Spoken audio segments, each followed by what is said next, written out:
झारखंड के निकाय चुनाव को लेकर सियासी दलों में बड़ा टेंशन है। एक सीट, कई दावेदार, आखिर कैसे बनेगा समन्वय। जोहार, नमस्कार, मैं मौसमी शर्मा और आप देख रहे हैं ग्लोबल मीडिया अपडेट्स।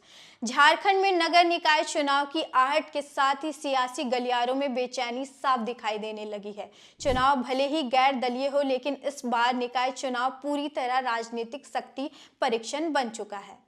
हर दल इसे 2029 की सबसे बड़ी लड़ाई का सेमीफाइनल मानकर मैदान में उतर रहा है। सबसे दिलचस्प बात यह है कि लड़ाई विपक्ष से ज्यादा अपनों के बीच से है। एक सीट है और दावेदारों की लंबी लाइन है। सवाल यही है कि क्या पार्टी का नेतृत्व अपने ही नेताओं का साथ दे पाएगा। राजधानी रांची इस वक्त सियासी रणक्षेत्र बन चुका है। अगर बात करें रांची की तो हालत बहुत ही पेचीदा है। 53 वार्ड है, मेयर की कुर्सी और अध्यक्ष पद का हर जगह दावेदारों की भरमार है। बीजेपी जो अब शहरी निकायों में अपनी मजबूत पकड़ बनाए हुए है, उसके लिए यह चुनाव प्रतिष्ठा की जंग बन गया है। पिछले चुनावों में रांची, बोकारो, धनबाद, चाईबासा जैसे शहरों में भाजपा का दबदबा रहा था, लेकिन इस बार तस्वीर इतनी आसान नहीं दिख रही है। सवाल यह है कि क्या बीजेपी अपनी शहरी पकड़ बनाकर रख पाएगी या अंदरूनी कला उसे कमजोर कर देगी। बीजेपी में सबसे ज्यादा खींचतान अगर बात करें तो मेयर सीट की है, तो बीजेपी में सबसे ज्यादा दावेदार भी हैं।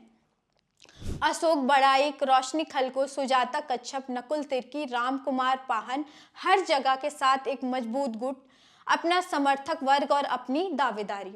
वार्ड स्तर पर भी हालत अलग नहीं है। मौजूदा 34 में ही अरुण कुमार झा और दोस्ती सिंह जैसे नेता मैदान में उतरने को तैयार है। बीजेपी ही नहीं, कांग्रेस, राजद, आजसू, वाम दलों में भी कमोबेश यही हाल है। कांग्रेस में आज अजय तिर्की, राम खलको जैसे नेता मेयर पद के लिए खुद को तैयार मान रहे हैं। राजद और वाम दल भी इस बार शहरी वोट बैंक के सेंध लगाने को पूरी रणनीति बना चुका है। पिछले विधानसभा चुनाव में शहरी क्षेत्रों में मिले संकेतों ने विपक्ष का हौसला बढ़ा दिया है। सवाल यह है कि क्या शहरी वोटर इस बार बदलाव के मूड में है या फिर पुरानी राजनीति पसंद दोहराई जाएगी। अंदरूनी समन्वय सबसे बड़ी चुनौती है। नगर निकाय चुनाव में सबसे बड़ी चुनौती पार्टी के भीतर संतुलन बनाए रखने का है। मेयर, नगर परिषद और नगर पंचायत अध्यक्ष जैसे पदों पर समझौते की राजनीति तेज हो गई है।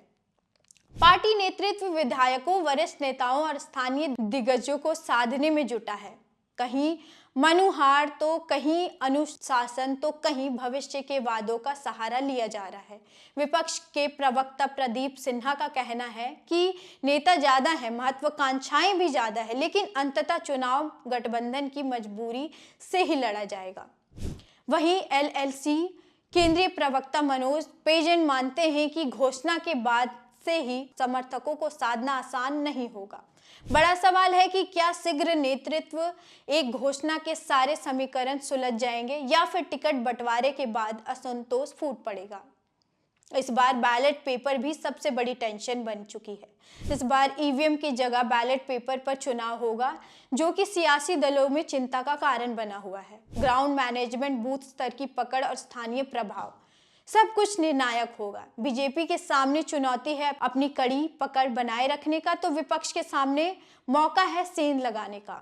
आखिर सवाल वही है, क्या नगर निकाय चुनाव भविष्य की राजनीति की दिशा तय करेगा या क्या शहरी झारखंड में सत्ता संतुलन बदलेगा। और सबसे अहम, क्या पार्टी के भीतर की लड़ाई बाहरी मुकाबले से बड़ी साबित होगी। झारखंड के निकाय चुनाव में सिर्फ स्थानीय सरकार नहीं चुने जाएंगे, बल्कि यह तय करेंगे कि कौन मजबूत है और कौन बिखर रहा है, और किसकी राजनीति सिर्फ पोस्टर तक सीमित रह जाएगी। और इस सियासी कहानी पर आपकी राय भी उतनी ही अहम है। अपनी राय कमेंट बॉक्स में दीजिए और मेरे साथ बने रहिए ग्लोबल मीडिया अपडेट्स पर। लाइक, शेयर, सब्सक्राइब करना ना भूलिए। धन्यवाद।